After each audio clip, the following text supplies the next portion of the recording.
সুগায়ক সম্ভবত রতীন্দ্রনাথ রায় একটা গান গেয়েছে, যৌবন জোয়ার একবার আসে রে বন্ধু, চলে গেলে আর আসে না।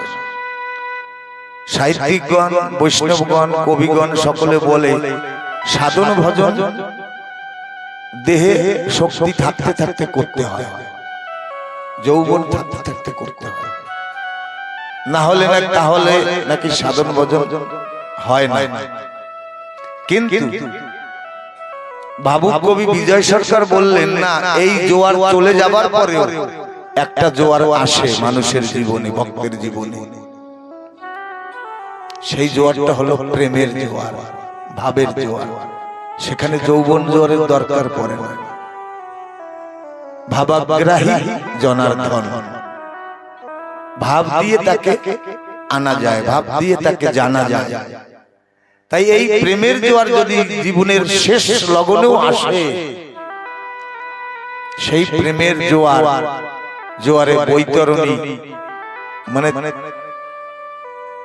তরণী বিহীন পার হয়ে চলে যাওয়া যায়, বইটা বিহীন পার হয়ে চলে যাওয়া যায়। তাই সাহিত্যিকগণ, দার্শনিকগণ বলছেন সম্পত্তি আর শক্তি চিরস্থায়ী নয়। যার অহংকার মরণের সাথে সাথে বিদায় নেয়, কিন্তু জ্ঞান, করুণা, প্রেম এমন একটি সম্পত্তি, এমন একটি খাজানা যা কোনোদিন নষ্ট হয় না। মৃত্যুর পরেও তোমার জীবনকে অমর করে দেয়। আজকে যে মহতের গৃহ আঙ্গনে, শ্রীমন্দির প্রাঙ্গণে শ্রী শ্রী হরি লীলামৃত সুধা যজ্ঞের আয়োজন হয়েছে, সবাই আমরা তাকে শ্রীমান বা শ্রীযুক্ত জুরান গোসাই নামে আমরা সকলে চেনে, মালকানগিরির সকল সাধুগুরু বৈষ্ণবরা চেনে। তাই মহাজন এসে কল্প বৃক্ষ করে যায়, মাধুর্যের ভক্ত এসে কল্প বৃক্ষ করে যায়, ঐশ্বর্যের ভক্ত এসে ফল পেরে পেরে খায়। তানার সারা জীবনের অর্জিত সম্পদ এখানে কল্প রেখে গেছে কল্প বৃক্ষ হিসাবে। আজ আমরা ঐশ্বর্যের ভক্ত, তার সন্তান সন্ততি, তার ভক্তগণ, আমরা সেই ফল লীলামৃত রূপে আমরা পাচ্ছি। তাই মানুষের এই গুণগুলো অমর হয়ে থাকে। জ্ঞান, করুণা, প্রেম মরার পরেও এরা অমর হয়ে যায়। প্রতিনিয়ত একই নিয়মে সূর্য উঠবে, ডুববে, দিন রাত্রি হতে থাকবে, সময়ও চলে যাবে। শেষ সময় আসলে পরে হবে মনস্তাপ, সারা জীবন করলাম না কিছু, করলাম শুধু পাপ। তাই সেই শেষ সময় সেই অনুতাপের আগুনে না জ্বলতে হয়, এখনো সময় আছে। এই সময়তে একটা ভাবের জোয়ার, একটা প্রেমের জোয়ার ঠাকুরকে ধরে এনে, ঠাকুরের ভক্তের কৃপার গুণে প্রেমের জোয়ারটা এনে সেই অনুতাপের হাতের থেকে যেন আমরা বাঁচতে পারি। শারীরিক চাহিদা মিটাতে গিয়ে সময় করলাম নষ্ট, আর মানুষ হয়ে মানুষের কাজ রাখলাম অবশিষ্ট। মানুষের যে কাজ আমরা তা অবশিষ্ট রেখেছি। আমাদের একটা বিশদ রোগে আমাকে গ্রাস করেছে, আমাদের সমাজকে। সেই রোগটা কি? আমেরিকায় একজন বড় মাপের আসামি, খুনি আসামি, তাকে ফাঁসি দেওয়া হবে। তার সাজা হলো ফাঁসি দিতে হবে। কিছু সময় পরে তারা নির্ধারণ করলেন, না, ওকে ফাঁসি দিলে হবে না। ও যা অপরাধ করেছে সমাজের বুকে, যা প্রদূষণ ফেলিয়েছে, সেই জন্য ওকে ফাঁসিতে মৃত্যুদণ্ড দেওয়া যাবে না। কি করতে হবে? বলে ওকে ভুজঙ্গ দিয়ে দংশন করাতে হবে। মানে বিষধর সাপ দিয়ে ওকে দংশন করাতে হবে। যাহা হলে ও বুঝবে মানুষকে কষ্ট দেওয়া, মানুষকে যন্ত্রণা দেওয়া কতটা দুঃখকর, কষ্টদায়ক। যখন এই নির্ধারণ করলেন, সকল বৈজ্ঞানিকগণ ওখানে রয়েছে যে সমাজকে একটা রোগে ধরেছে, সেই রোগটাকে তারা বুঝবে বা অ্যানালাইসিস করবে, সেই রোগটাকে জগৎবাসীকে জানাবে, যার কারণে বৈজ্ঞানিকগণ তার মৃত্যুদণ্ডতে এসে হাজির হয়েছে। এইবার ওই আসামিকে চোখ বেঁধে দেওয়া হয়েছে। বেঁধে দেওয়া পরে তাকে আগে শোনানো হয়েছে যে ভুজঙ্গ দিয়ে তোমাকে দংশন করিয়ে মারবো। দুই চোখ বেঁধে দেওয়ার পরে বৈজ্ঞানিকগণ কি বললেন যে ওকে সামান্য দুটো সুচাগ্র দিয়ে আঘাত করো, দুটো সুই নিয়ে ওকে দুটো আঘাত করা হলো। ওর চোখ বেঁধে দেওয়া হলো আগে। ওর মনে ধারণা হয়েছে আমাকে বিষধর সাপে দংশন করেছে। ও কিন্তু তাই মনে করে ওই সেই বিষের আঘাত অনুভব করে, যন্ত্রণা অনুভব করে ও মৃত্যুবরণ করেছে। এমনি সমাজে একটা রোগ হয়েছে। যদি কোনো একটা ভুল ধারণা, ভুল যুক্তি, ভুল মতবাদ কেউ ব্রেনে নিক্ষেপ করে বা পুশ করে, আমরা তাই বুঝে বসি, এইটাই সত্য মনে করি।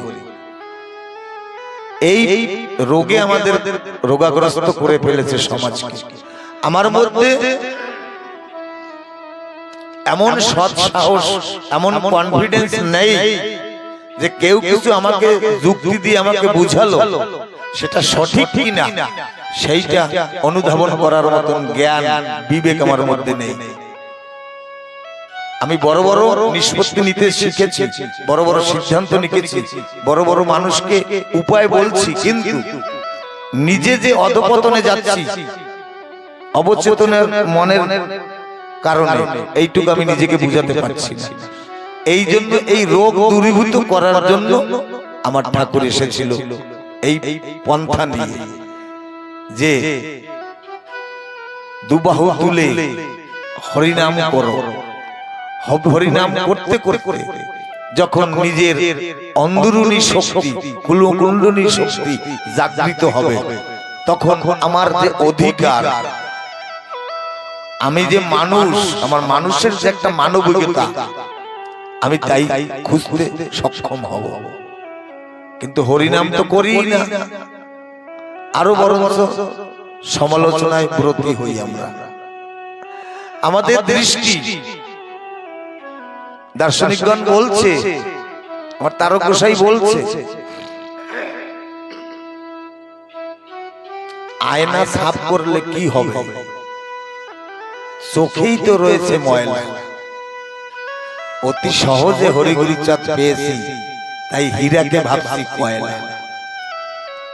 আমরা শুধু আয়নাকে সাফ করি, কিন্তু নিজের চোখে, মানে আমার জ্ঞান চোখে তো সেই দৃষ্টি নাই।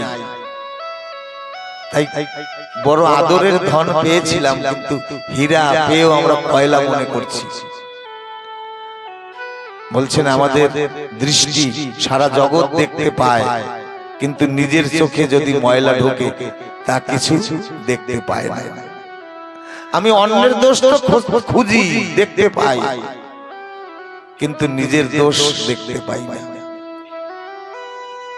তাই বর্তমান কলিযুগে শেষ অবতার পূর্ণ ব্রহ্মশ্রী হরিচাঁদ জনক সভার আমার জন্মদাতা পিতা আমাকে একটা মূল মন্ত্র দিয়েছিল। বলছে, খোকারে, তুই তো একটু গান বাজনা করতে শিখেছিস, তোকে সকল মতপথের ভক্তরা ডাকবে, তবে একটা মূল মন্ত্র তোকে দিয়ে যায়, তোর চলার পথ প্রসার হবে, পরিষ্কার হবে। অযুক্তি বিধান তোকে রাস্তা অবরোধ করতে পারবে না। আমি বাবাকে বললাম, বলেন বাবা। বলছে, যদি কোনো অধিবেশনে তুই নিমন্ত্রিত হোস, ঠাকুরচন্দ্রের সভায়, সেখানে গিয়ে অনুকূল ঠাকুরের বিগ্রহের মধ্যে তুই যাকে ভালোবেসেছিস, তুই যাকে মনোপ্রাণ দিয়েছিস, তোর যে ইষ্ট তাকে দর্শন করবি। দেখবি দেখতে দেখতে অনুকূল ঠাকুরের মধ্যে তোর উপাস্য দেবতা হরিগুরি চাঁদ গোপাল চাঁদ এসে দাঁড়াবে। যদি কোনো রাধা কৃষ্ণ যুগল, যদি কোনো বৈষ্ণব সবাই যাস, সেখানে রাধা কৃষ্ণ বিগ্রহের মধ্যে তোর মনের মানুষ শান্তি হরিচাঁদকে দেখবি। দেখবি রাধা কৃষ্ণ পলকে পলকে রূপ পরিবর্তন করে শান্তি হরি রূপে তোকে দর্শন দেবে। হরি বল, হরি বল। আমার হরিচাঁদ ঠাকুর এসেছিল এই কারণে যে সবার মধ্যে যত্র জীব তত্র শিব। বৈজ্ঞানিকরা এই প্রেমের অশ্রু নিয়ে তারা রিসার্চ করছে। হরি ভক্তের চোখের জল, কৃষ্ণ ভক্তের চোখের জল, সকল মতপথের ভক্তের চোখের জল দিয়ে ওরা রিসার্চ করছে। রিসার্চ করে দেখে ওই জলের মধ্যে 99% আবেগ, আবেগ অনুরাগ, আর 1% জল। কিন্তু বৈজ্ঞানিকরা সক্ষম হয়নি এই নিষ্পত্তি, এই রেজাল্ট সমান সমানে তারা সঠিক সিদ্ধান্ত দিতে পারেনি যে এই জলটা কতটা ভাগ কৃষ্ণ ভক্তের প্রেমের অশ্রু, আর কত ভাগ হরি ভক্তের প্রেমের অশ্রু, আর কত ভাগ অন্য মতপথের প্রেমের অশ্রু। তারা আজ পর্যন্ত নিদর্শন দিতে পারেনি। কারণ অনুরাগ বস্তুটা সবার মধ্যে এক ভাবে ধাবিত হয়, প্রেম যে বস্তুটা সবার মধ্যে একভাবে প্রসারিত হয়। তাই বলে না, প্রেম শূন্য জীর্ণ দেহে কি বা প্রয়োজন। এই দেহে প্রেম দরকার। আমার চেহারা সুন্দর আপেলের মতো, দেখতে কমলা লেবুর মতো, ঠাকুর ওই রূপ দেখবে না। ঠাকুর মন বিনা সে চায় না অন্য, সে শুধু মনটা চায়।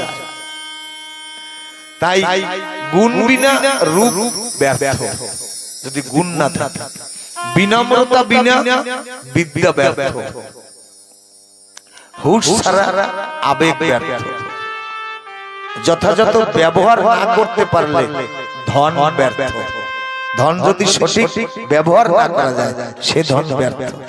বলছে না, সেবায় ধন পবিত্র, ভজনে মন পবিত্র, দানে ধন পবিত্র, আর সেবায় তন পবিত্র, আর ভজনে মন পবিত্র। তাই আমরা জেনে থাকবো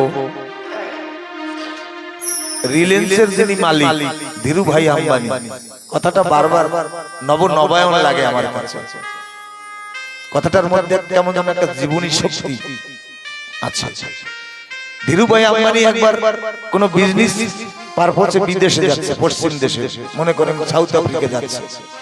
ওনার গুরুদেব ওনাকে বলছে, ধীরুভাইকে বলছে, আচ্ছা বাবা সাউথ আফ্রিকা যাচ্ছ, প্লেন বুকিং হয়েছে? বলে হ্যাঁ বাবা প্লেন বুকিং। ওখানে গিয়ে যেখানে হল করবে সেই লজটা সব বুকিং হয়ে গেছে?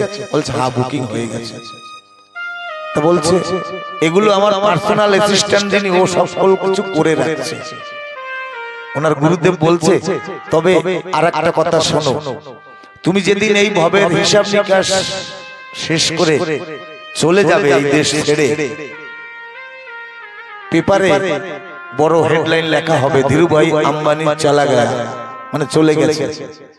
কিন্তু এ লেখা থাকবে না কাহা গয়া। বলবে ধীরুভাই আম্বানি বড় উদ্যোগপতি, উনি চলে গেছে, কিন্তু কোথায় গেছে তা কেউ লিখতে পারবে না, তা কেউ জানবে না। লেখা থাকবে বহু সম্পত্তি রেখে গেছে, কিন্তু কি নিয়ে গেছে তা কেউ বলতে পারবে না।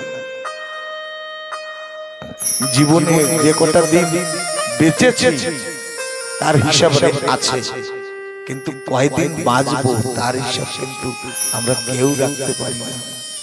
সেই হিসাবটা সাধুর বাজারে এলে, শুদ্ধ নিষ্কিঞ্চন বৈষ্ণবের সঙ্গে এলে সেই হিসাবটা নখদর্পণে আসে, আমি আর কয়দিন বাঁচবো। তাই এই দেহ থেকে প্রাণ পাখি যেদিন উড়ে যাবে, ওই সাততলার মানুষটি গাছতলায় শোয়াইয়া রাখবে, শ্মশানে নিয়ে যাবে, পোড়াবে, হব এক মুঠো ছাই, ফু দিলাম, উড়ে গেলাম, আমার জীবনটাও তাই, মাত্র এক মুঠো ছাই আমার জীবন। তাই হরিচাঁদ ঠাকুর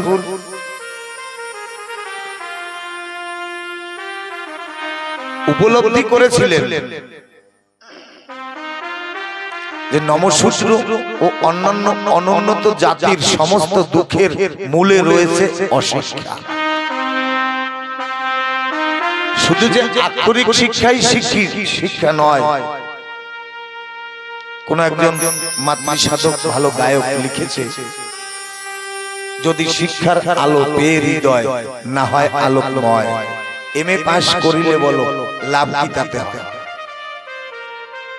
মা ডাকছে, ও আনন্দ, আনন্দ, বারবার ডাকছে, বাবা ডাকছে, আনন্দ, ওর কত সময় শুয়ে থাকবি।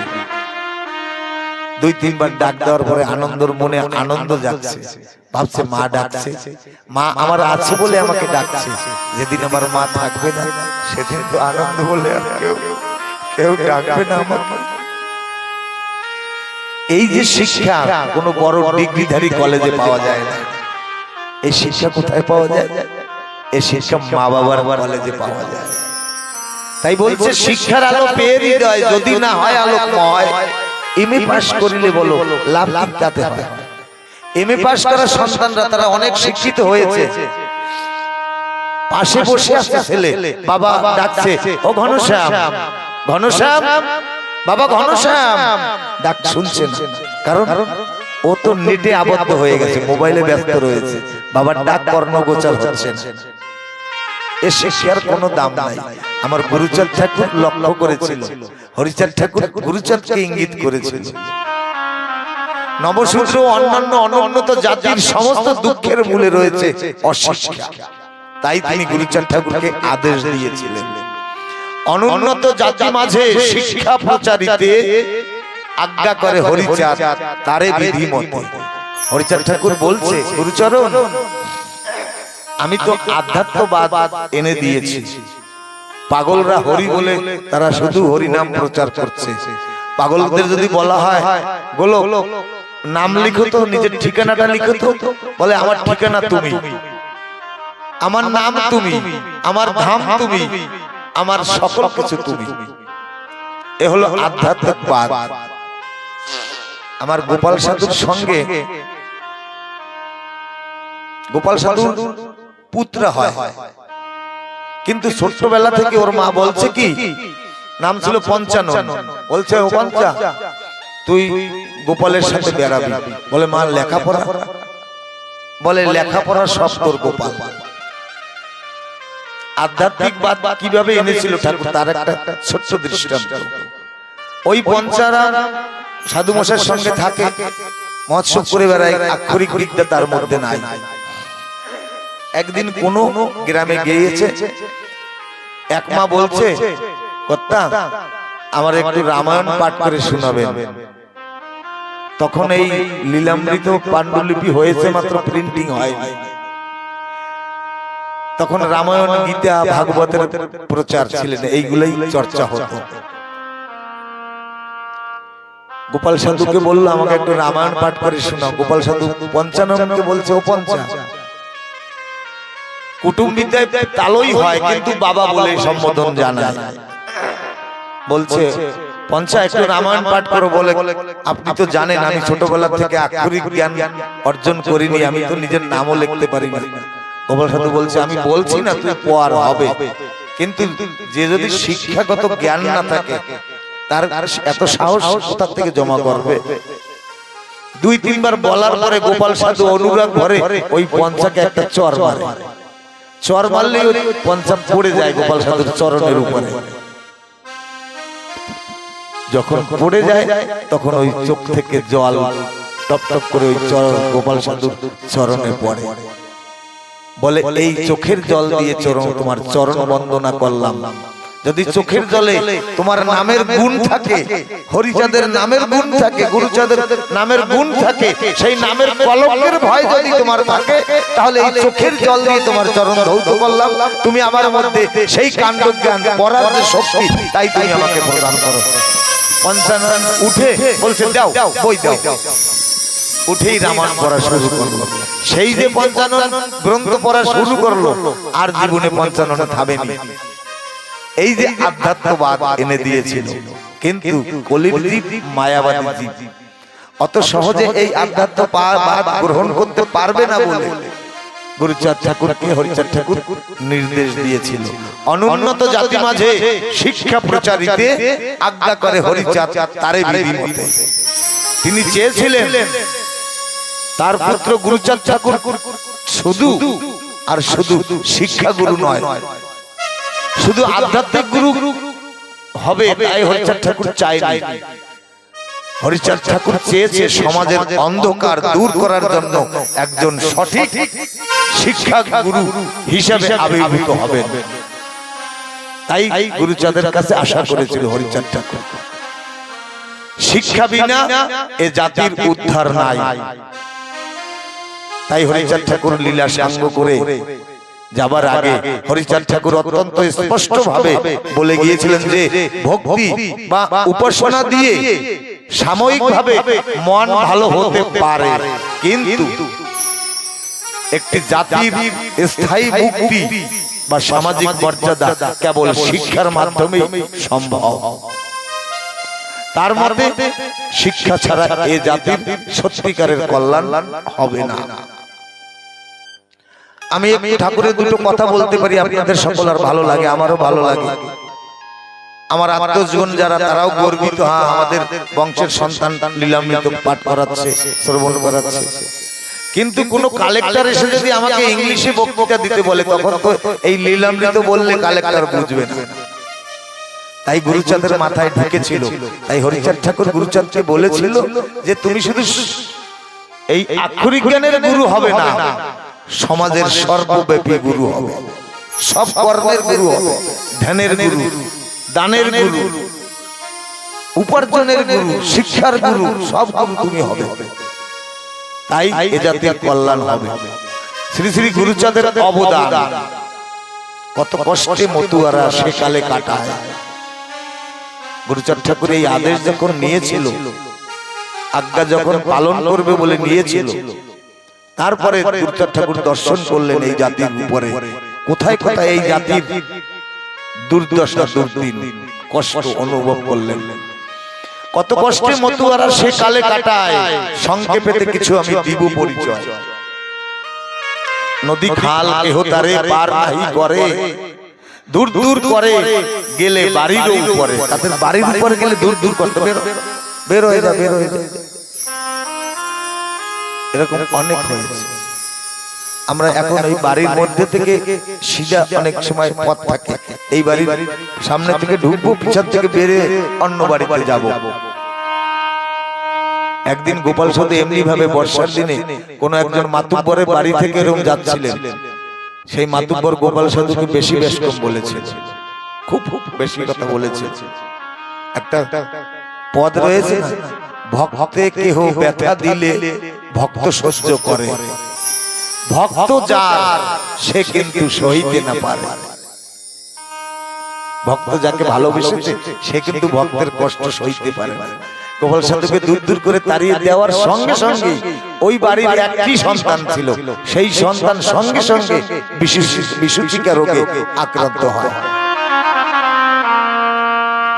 তারপরে সেই গোপাল সাধুকে আবার চরণ ধরে মিনতি করে নিয়ে এসে, একটু আগে বললাম না সাধুর রাগ জলের রাগ, সাধু কখনো রাগ করে না, সাধু পরহিতে।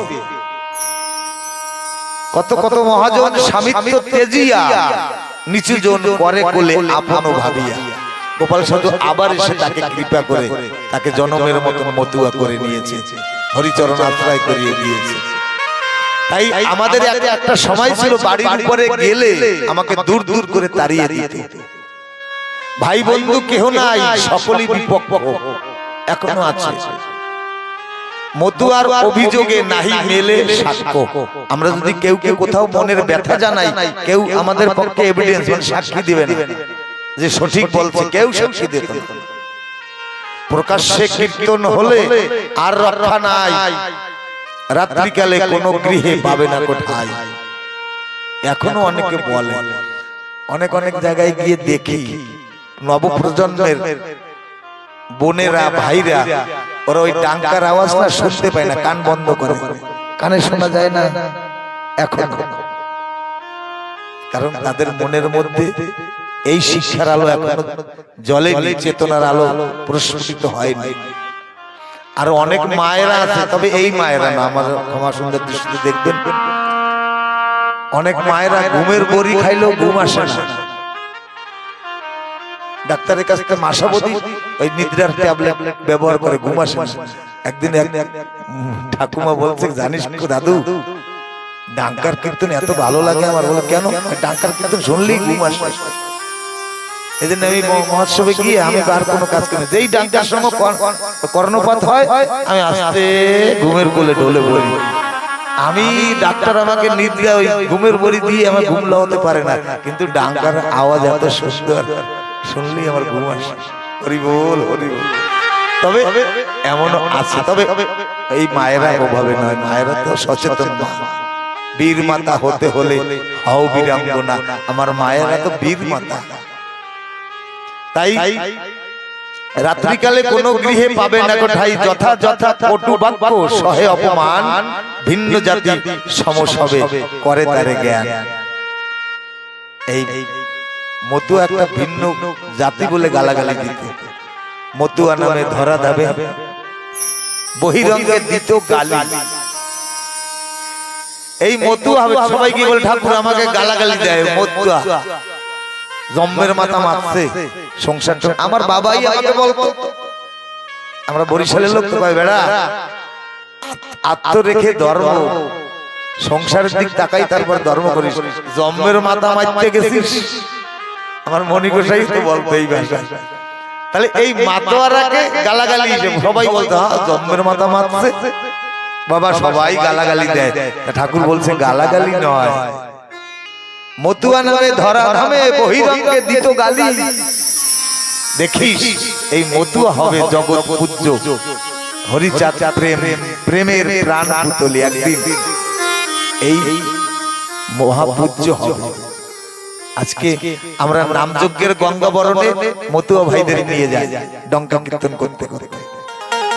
এমন এক সময় ছিল এই মালকানগিরিতে, বলা বাহুল্য, আমি কটাক্ষ দৃষ্টিতে বলছি না, সত্যে প্রতিষ্ঠিত যাহা লেখা থাকে, সাধ্য কাহারও নাই তাহা ঢেকে রাখে। এই মালকানগিরির বৈষ্ণব সমুদায় তারা কীর্তনীয়দের বলতেন, শুধুমাত্র তুলসী মালা গলায় যাদের পরিধেয় থাকবে তারাই কৃষ্ণ নামে অধিকার। কিন্তু সেই দিন এখন আর নাই, এখন কৃষ্ণ নাম হরি নাম সব একাকার হয়ে গেছে। মহাপ্রভুর সেই আশাটা পূর্ণ হয়েছে। মহাপ্রভু বলছে না, নাম নাম নাম, তিনবার নাম বলছে। এই হরে কৃষ্ণ নামও বলে নাই, এই হরিচাঁদের নামও বলে নাই, এই বন্দে পুরুষোত্তমের নামের কথাও বলে নাই। তবে কি নামের কথা বলছে? বলছে একটা ছোট্ট ছেলে যদি দোতলার উপরে ওঠে, নিচের থেকে মা ওকে বলবে, খোকা নেমে যা, নেমে যা, না তো পড়ে যাবে। তাই মহাপ্রভু বলছে, প্রথম অহংকারের আসন থেকে নিচে নাম। এই অহংকারের আসন থেকে যখনই ভক্ত নিচে নামবে, তারপর ওই মুখ থেকে যে নাম উচ্চারণ হোক, তাতে প্রেম, ওই নামের সঙ্গে প্রেম মিশ্রিত হবে। এই প্রেমই এক সর্বানন্দ ধামে ওই ভক্তকে নিয়ে যাবে। তাহলে মহাপ্রভুর আশা আজ পূর্ণ হয়েছে, সকলে আমরা সচক্ষে দেখছি। আজকে বৈষ্ণবগণদের গলে তুলসীর মালা এবং করঙ্গের মালা একসাথে দুলছে, কত আনন্দ, ঠাকুরের কত কৃপা। আমরা মতুয়া মানুষ, আমরা কোনো কোনো ভাগবত সবাই গেলে আমাদের কত গর্ব করে আমাদের তুলসীর মালা পরিয়ে দেয়। তাহলে মনের মধ্যে যে এই যে কালিমা ভেদাভেদ সব কিন্তু দূরীভূত হয়ে গেছে, শুধু শুধু আর মাত্র এই হরি নামের দায়িকা শক্তির দ্বারা। তাই সমাজ কোনো মায়া মমতা থাকে না, যতই বুঝান। যদি কোনো জাতি নিজের ইতিহাস না জানে, তারা ধর্ম মানে না জীবনে। কারণ আমি তো জানি না আমার ইতিহাসটা কি। তারা ধর্ম মানে না জীবনে, কারণ নিজের প্রতি, বংশের প্রতি, সমাজের প্রতি তাদের কোনো মায়া মমতা থাকে না। নিজের ইতিহাসই তারা জানে না। যতই বুঝানো হোক না কেন, সত্যকে তারা মানতেই চায় না। তারা সমাজ কি করে বদলাবে? সমাজ সেই বদলাতে পারে যে যে ব্যক্তি নিজের ইতিহাস পড়েছে, নিজের ইতিহাস জেনেছে। যে নিজের ইতিহাস পড়েনি বা জানেনি, সমাজ তো দূরের কথা, সে নিজেকেও পরিবর্তন করতে পারবে না। আর যা আমরা অক্ষরে অক্ষরে প্রমাণ পাচ্ছি। তাই গুরুচাঁদ বললেন, নির্বোধ জাতি ওরা, মূল নাহি বোঝে, যে যেভাবে কয় সেইভাবে মজে। দাপাদাপি হুড়াহুড়ি করে রাত্র দিন, মধ্য সেজে বসে আছে যত অর্বাচীন। আমি যে এত সময় শাস্ত্র, এই যে বাণীগুলো, শাস্ত্র আজ্ঞাগুলো দিল, অন্য মতের জন্য দেয়নি, আমার এই মধ্য ভক্তদের জন্যই প্রচার করেছে বাণীগুলো। তারা মধ্য সেজে বসে আছে যত অর্বাচীন। আমার পিতা শ্রী হরিচাঁদ লীলা সাঙ্গের পূর্বে বলেছিলেন, গুরুচাঁদ বলছেন, তীরধান পূর্বে তিনি ডাকিয়া নিকটে আমাকে বলিল কথা অতি অকপটে। দলিত পীড়িত যত বিদ্যাহীন নর, মহাদুঃখে কাল কাটে পৃথিবী ভিতর।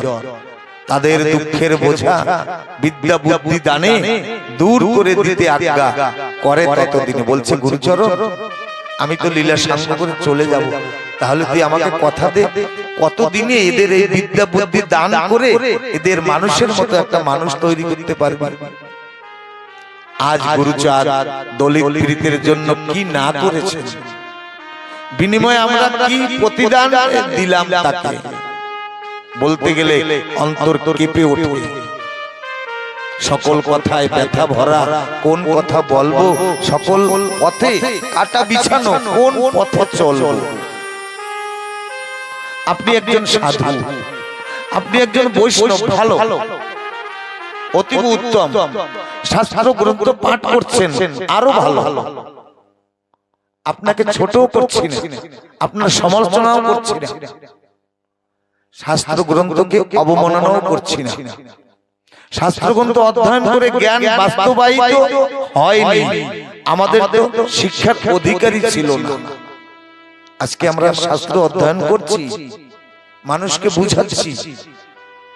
এক সময় তো আমাদের শিক্ষার অধিকারী ছিল না, স্কুলে ঢুকতেই দেওয়া হতো না। তাহলে এই আক্ষরিক জ্ঞান কোথা থেকে এলো? কার কৃপায়, কার দৌলতে, কার সাধনায়? কে এই অধিকার দিল আমাকে? একবার বিবেক ভাবতে বাধ্য করেছে আমাকে? করে।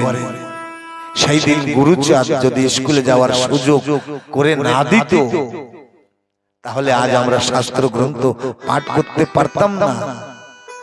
আদর্শ বা নীতি আমরা জানতে পারতাম না।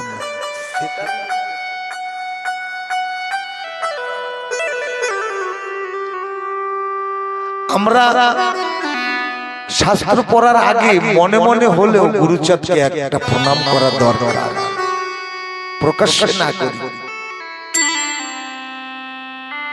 অনুকূল ঠাকুরের একটা বাণী আছে না, পূর্বতন মানে না যারা মিলচ্ছ বলে জানিস, এরকম একটা বাণী আছে।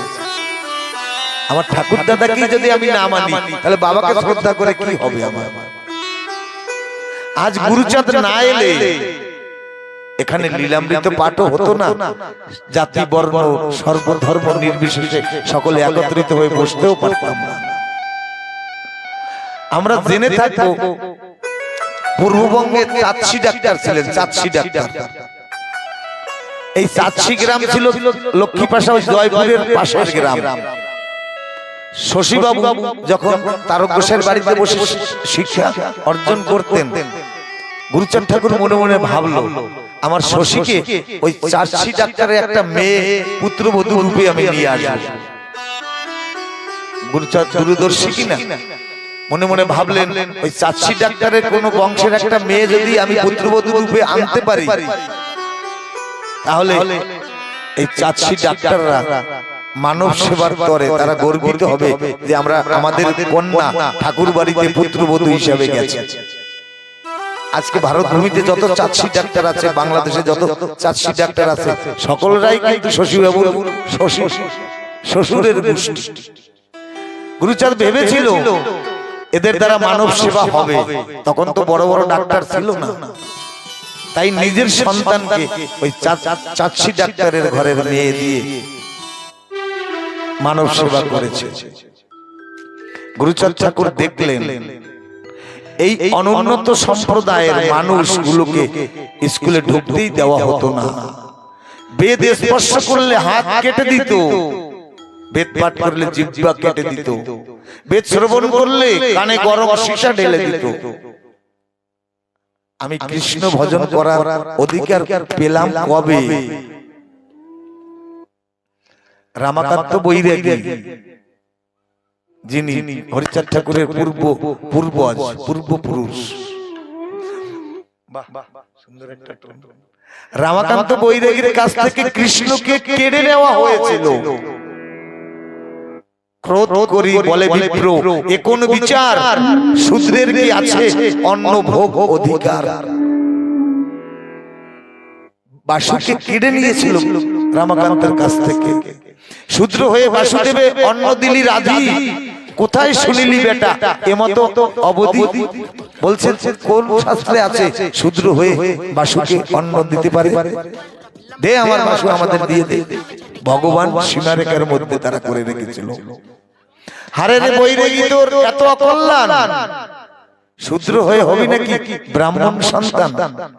আমি কোন এক আসরে বলেছি যে জলাঞ্জলিটাতে কোন্দলটা আমাদের মধ্যে ব্রাহ্মণ্যবাদ নিয়ে চলছে। এই ব্রাহ্মণ কিন্তু ভারতীয় ব্রাহ্মণ নয়, এ আর্যরা এসেছিল বিদেশ থেকে, তারা ইংরেজের অধিপতি ছিলেন। তারা একটা নিয়ম লাগু করেছে, সেই নিয়মের ঢালটা ভারতীয় বৈদিক ব্রাহ্মণ যারা ছিলেন তাদের কাঁধে দিয়ে স্বীকার করেছে। তাই সেই দোষটা এই ভারতীয় ব্রাহ্মণের ঘাড়ে চড়েছে। আজ যারা যারা এই বিদেশীয় পন্থা ইউজ করছে, ব্যবহার করছে, তাদের কারণে কিন্তু এই দুর্দশা, এই ভাগাভাগি। তাহলে ভারতীয় ব্রাহ্মণরা যজমানি করে কিচ্ছু নিত না, একটা হর্তকি দিত, মাত্র একটা হর্তকি। আদিসুর রাজা ওই ব্রহ্মত্ব নষ্ট করার জন্য পানের মধ্যে স্বর্ণ দিয়ে ওদের ব্রহ্মত্ব হরণ করেছিলেন। তাহলে কত সঠিক ব্রাহ্মণ ছিলেন ভারতের বুকে। যেদিন ওরাকান্দিতে হরিচাঁদ ঠাকুরের বিগ্রহ তৈরি হয় হরিপালের করুণায় কৃপায়, গুরুচাঁদ ঠাকুর সমগ্র বাংলাদেশের বড় বড় চক্রবর্তী ব্রাহ্মণকে ডেকেছিলেন হরি পূজার তরে, কিন্তু কোন ব্রাহ্মণ সক্ষম হয়নি যে হরি পূজার অধিকারী আমরা নয়। কারণ ওই ব্রাহ্মণরা জানতো আমাদের মধ্যে, আমরা নামে ব্রাহ্মণ, আমাদের মধ্যে ব্রহ্মত্ব নেই। তাই হরিচাঁদ ঠাকুরের পূজার অধিকার বা সাহস কেউ করেন। তাই আপনি হারে রে বৈরাগী, তোর এত অকল্যাণ, শূদ্র হয়ে হবি নাকি ব্রাহ্মণ সমান? আপনি হরিচাঁদকে মানুন বা না মানুন, তার জন্য কেউ বাধা দিচ্ছে না আর বাধ্যও করছে না। তার উপসাই তো বলছি যে যাকে ভক্তি করে। আপনার তো আমাদের এমন একটা সময় ছিল কৃষ্ণ পূজার অধিকারী ছিল না, তার জ্বলন্ত প্রমাণ এই রামাকান্ত বৈরাগী। প্রসাদ নিতে গেলে হাতে স্পর্শ হলে জরিমানা দিতে হতো, সাক্ষী দিচ্ছে দলিল, ধিক্ষার খেতে হতো। কেহ বলে দেবে প্রতিষ্ঠা করিয়ে, জাতি নেশে নমশূদ্রের পক্ষ অন্ন খয়ে। বাসুকে অন্ন রেধে দিয়েছিল বলে বাসুর জাত চলে গেছে। নজরুল ইসলাম লিখেছে না, জাত জ্বালিয়া খেলছে জুয়া, তোরা মায়ের মুখে দিস ধূপের দোয়া আর ছেলেকে করে দিস আলাদা। কবিগুরু লিখছেন একজন বিশুদ্ধ বৈরাগী শুদ্ধ নিষ্কিঞ্চন বৈষ্ণব হয়ে হরি গুরুচাঁদকে অবমাননা করতে পারে না, কারণ বৈষ্ণবের সন্তান তো বৈষ্ণব গোষ্ঠীতে আমার ঠাকুর এসেছিল। বৈষ্ণব সমুদায়, বৈষ্ণব গোষ্ঠী, বৈষ্ণব সম্প্রদায় যদি দাবি করে হরিচাঁদ ঠাকুর আমাদের, তাহলে আমরা কথা নাড়াতে পারবো না, কারণ পরম বৈষ্ণব ছিলেন যশবন্ত ঠাকুর আমার। তাই গুরুচাঁদ এসেছিলেন 1846 সালে, আর 45 বছর পরে আম্বেদকর আসে। গুরুচাঁদ ঠাকুরের 45 বছর পরে আম্বেদকরের জন্ম। আম্বেদকর 1891 সালে, আর গুরুচাঁদ আসার 35 বছর আগে 1812 সালে এসেছিলেন পতিত পাবন দয়াল হরিচাঁদ ঠাকুর। তাহলে ভাবুন কি পরিস্থিতি ছিল। আমি গীতা পড়া শিখেছি কবে?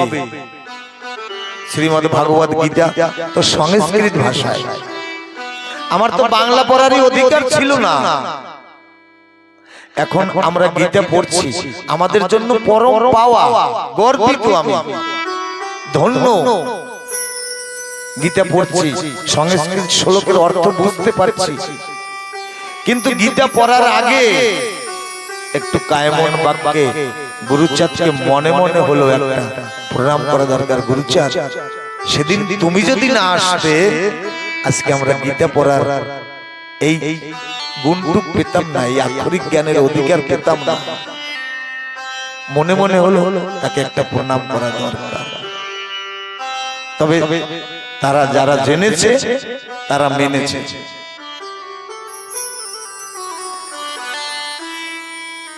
তারা বলছে, গুরুচাঁদ তুমি আমাদের গীতা পড়ার সন্ধান করে দিয়েছো, সেই দিন গুরুচাঁদ না এলে আজ হয়তো মাথায় টুপি পড়ে, এ তো জ্বলন্ত দৃষ্টান্ত আমার বাবার মুখে আমি শুনেছি। মুসলমানরা এসে ছোট্ট ছোট্ট কোরআন শরীফ দিয়ে গেছে আমার ঠাকুর দাদার হাতে, বলছে দুপুরের সময় আসবো, মাগরিবের আজানে শুনলে তোমরা এই কোরআন শরীফ আর এই টুপি দিয়ে গেলাম হাতে নিয়ে মসজিদে আসবে। আমার ঠাকুর দাদা ঠাকুরমার মুখে আমি শুনেছি। আমার বাবা দক্ষিণ দেশে গোপাল সাধু ঘোষের একনিষ্ঠ ভক্ত ছিলেন, দলপতি ছিলেন। আমার বাবা আমার মাকে বলছে, মা এখন কি করি, ধর্ম তো ত্যাগ করা যায় না, তাহলে একটা কাজ করো, তোমরা আমাদের গুরুজন সৃষ্টিকর্তা, এই ঘরে আগুন লাগিয়ে দাও, আমরা সকলে এই ব্রহ্ম অগ্নিতে আমরা পুড়ে জীবন বিসর্জন দেব, কিন্তু ধর্ম জলাঞ্জলি দেব না। তাহলে গুরুচাঁদ না আইলে আজ হয়তো মাথায় টুপি পরে হাতে কোরআন শরীফ নিয়ে মসজিদে গিয়ে আল্লাহু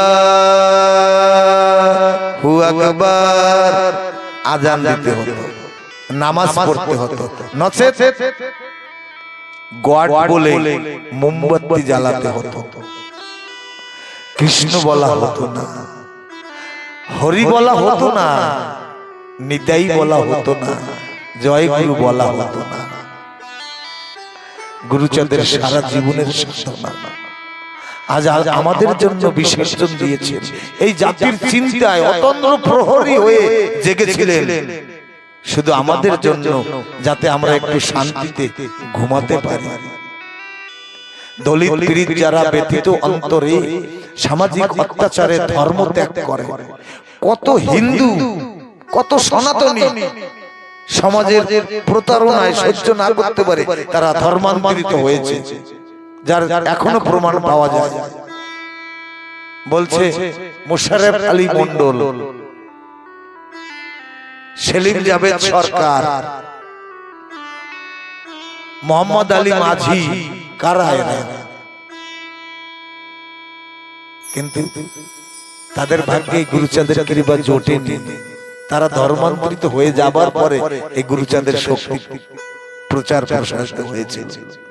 তারা হয়তো গুবরি গুবরি কাঁদে, গুরুচাঁদ তুমি যদি আমাদের এই ধর্মান্তরিত হওয়ার আগে তুমি যদি আসতে, তাহলে আজকে আমরা সনাতনের মধ্যে থাকতে পারতাম, আমরা হরি বলতে পারতাম, কৃষ্ণ বলতে পারতাম। আজ আমাদের আল্লাহু আকবার বলতে হচ্ছে। কার অবদান? গুরুদানের, গুরুচাঁদের কৃপা। কত শত সনাতনী যন্ত্রণা সইতে পেরে ধর্মান্তরিত হলো, হরি গুরুচাঁদ না এলে যে কয়জন আছি আমরা তাও থাকতেন না। আমার ঠাকুর সামনের বাণী দিলেন, এখন যে আমরা হরি বল, কৃষ্ণ বল, জয় নিতাই বলছি, এ কয়জন আমরা থাকতাম না, আমাদেরও ধর্মান্তরিত হতে হতো। আমার গুরুচাঁদ ঠাকুর বললেন, সকলে কষ্ট দিয়েছি তাতে আমার দুঃখ নাই, আমার এই ঘর ভাঙিয়েছে দেবা, আমি বাঁধি তার ঘর, আপন করিতে কাঁদিয়া বেড়াই, যে মোরে করেছে পর। যারা আমাকে পর করেছে, আমাকে ভাবে না, তবুও তারা আমার আপন। যে মোরে করিল পথের বিরাগী, পথে পথে আমি ফিরি তার লাগি, দীঘল রজনী তার তরে জাগি, ঘুম যে হরেছে মোর আপন। আমার এই ঘর ভাঙিয়াছে যে বা, আমি বাঁধি তার ঘর। গুরুচাঁদ ঠাকুর বলছে, আমার এই কুল ভাঙিয়াছে যে বা, আমি তার কুল বাঁধি, যে গেছে বুকে আঘাত হানিয়া, তার লাগি আমি কাঁদি। এখনো গুরুচাঁদ কাঁদে। সেদিন বলতে কষ্ট হয় আর গর্ব লাগে বোধ হয়। সত্যানন্দ ঠাকুরকে ওড়াকান্দিতে রেখে এসেছিল। সতীশ ছিল তখন মা, অনেকগুলো ভাই বোন ছিল সংসারে। সতীশের সেই শিশুজনিত রোগ হয়ে পেটটা ফুলে উঠেছে, আর সতীশ বাঁচবে না।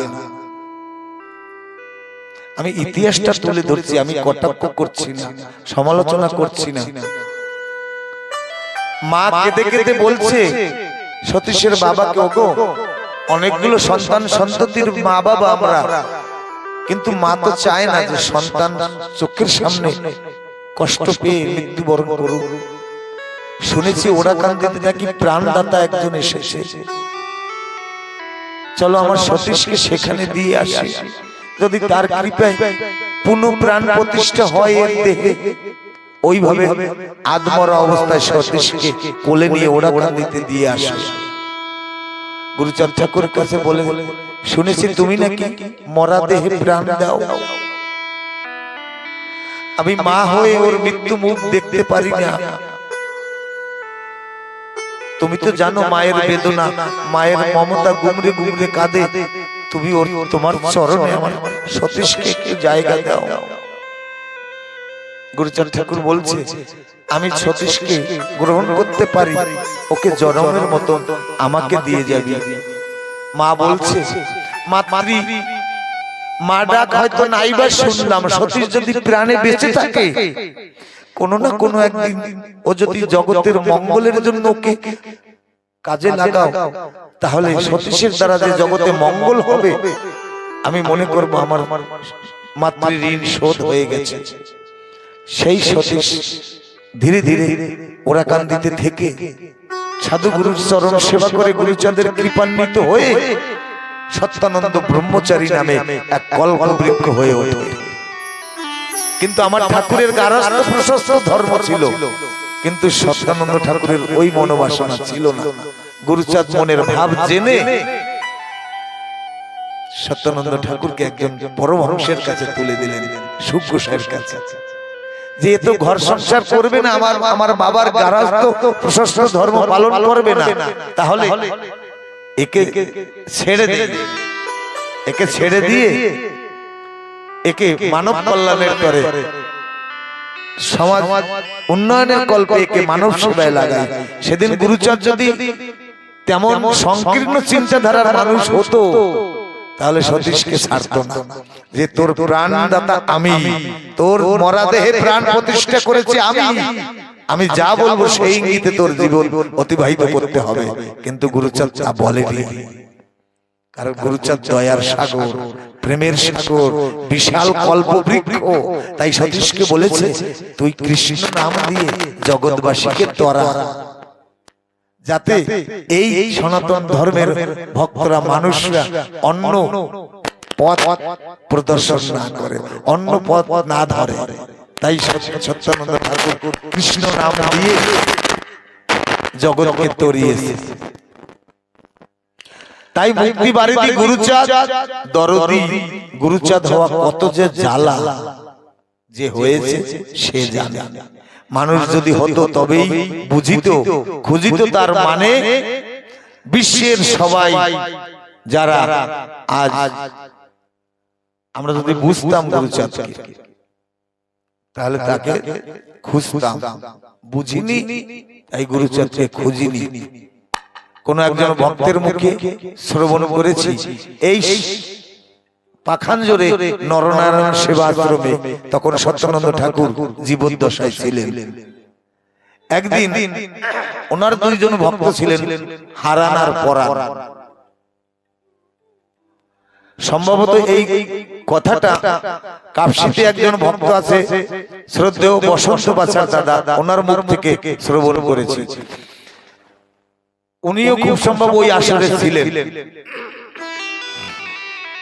এই হারান পরাণকে বলছে, হারান বহুদিন হলো আমার তারকেশ্বর গান শুনি না, একটা মহাসংকীর্তন গান শোনাবি বাবা। এই সত্যানন্দ ঠাকুর বলছে। ওই হারান পরাণ দুই ভাই, হারান পরাণ গান ধরেছে, আমার মন নিল যে জন হরে পাই কোথায় তারে, আমি তারই দাসী জীবানিসী যার জন্য প্রাণ কাঁদে। এই গান ধরলে সত্যানন্দ ঠাকুরের দুই চোখ বেয়ে প্রেমের অশ্রু বহির্গত হয়ে বক্ষ প্লাবিত হচ্ছে। ওই গানের শেষ পদ হচ্ছে তারক নাইতর সাধন বর্গে রোধন শ্রী গুরুচাঁদের শ্রী চরণ ধরে।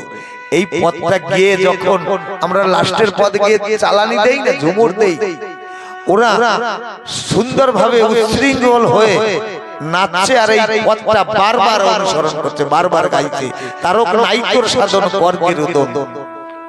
তখন ওই সত্যানন্দ ঠাকুর একটা লেংটি পরা, তখন অনুরাগের ভরে বিরহের কাতর হয়ে বলছে, বন্ধ কর, আমি আর তোদের ওই শব্দ শুনতে পাচ্ছি না। যে তারক চাঁদের দর্শন করলে অমনি সকল পাপ তাপ দূরীভূত হয়ে যাইত। যে তারক চাঁদকে কেউ স্পর্শ করলে অনাবিল প্রেমের উদয় হতো। আর সেই তারক চাঁদের কথা বারবার বলছিস, তারক নাইতর সাধন বর্গে রোধন। ওরে তোরা জানিস না আমার তারক কত দয়াময়। তারক কারোর দিকে যদি কৃপা দৃষ্টিতে তাকাতো, সে বিনা সাধনায় হরি পেয়ে যেত। আর সেই তারকের সাধন নাই। এই গাছ তোরাই বলিস নি আমি আর শুনতে পাচ্ছি না, এই বলে লেংটি কানা খুলে ফেলে দিয়ে আসরে গড়াগড়ি দিচ্ছে উলঙ্গ অবস্থায়। উন্মাদ হয়ে গেছে, বিরহে পাগল হয়ে গেছে সত্যানন্দ ঠাকুর।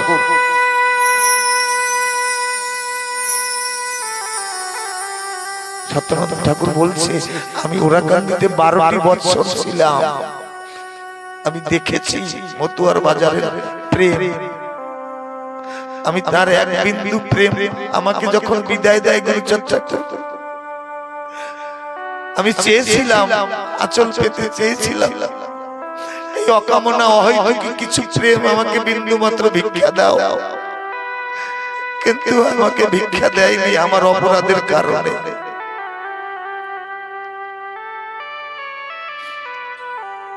আরো অনেক কথা সে নাই বা বললাম।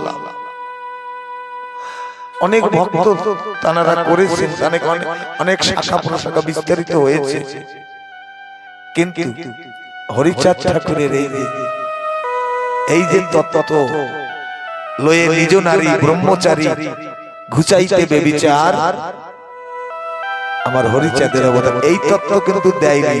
যদিও এই তত্ত্ব নিয়েই তারা ব্রহ্মচর্যের প্রচার করছে, কিন্তু এই তত্ত্ব কোন গৃহস্থকে তারা দেয়নি, প্রদান করেনি।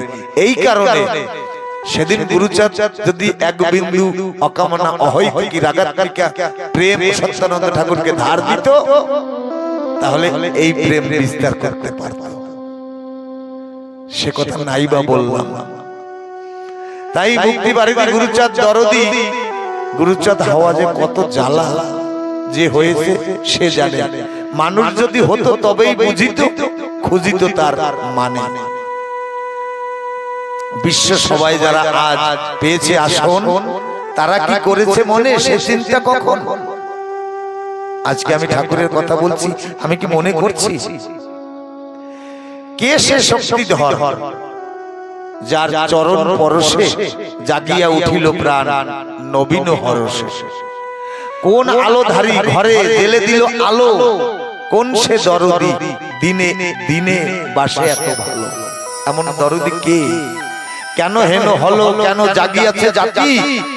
কে করেছে প্রাণ দান জেগে সারা রাত? আজ কেহ নাহি করে তাহার সন্ধান, শুধু শুধু হলো নাকি সবে মান্যবান? সহজ সরল সত্য তাই আজ বলি, গুরুচাঁদ কৃপা গুণে হয়েছে সকল। গুরুচাঁদের কথা বলতে গেলে ফুরায় না। গুরুচাঁদ রূপে এলো নিজে বিশ্বনাথ, উদ্ধারিল বিশ্বজনে করি কৃপা পাক। সবাইকে উদ্ধার করেছে আমার গুরুচাঁদ ঠাকুর। গুরুচাঁদ ঠাকুরকে বিন্দু মাত্র দোষ দেওয়া যাবে না যে আমাকে গুরুচাঁদ ঠাকুর দয়া করেনি। আজি হতে বুঝিলাম এই তত্ত্ব সার, পতিতের বান্ধব শুধু গুরুচাঁদ কর্ণধর, আর কেউ নেই আমাদের। এমন দয়াল বন্ধু পাবে না কো আর, মোহ ছাড়ি ধরো পারি চলো ভব পার। গুরুচাঁদ বাণী মানে যে বা যেইখানে পূর্ণ শক্তি লাভ করে অতি অল্প দিনে।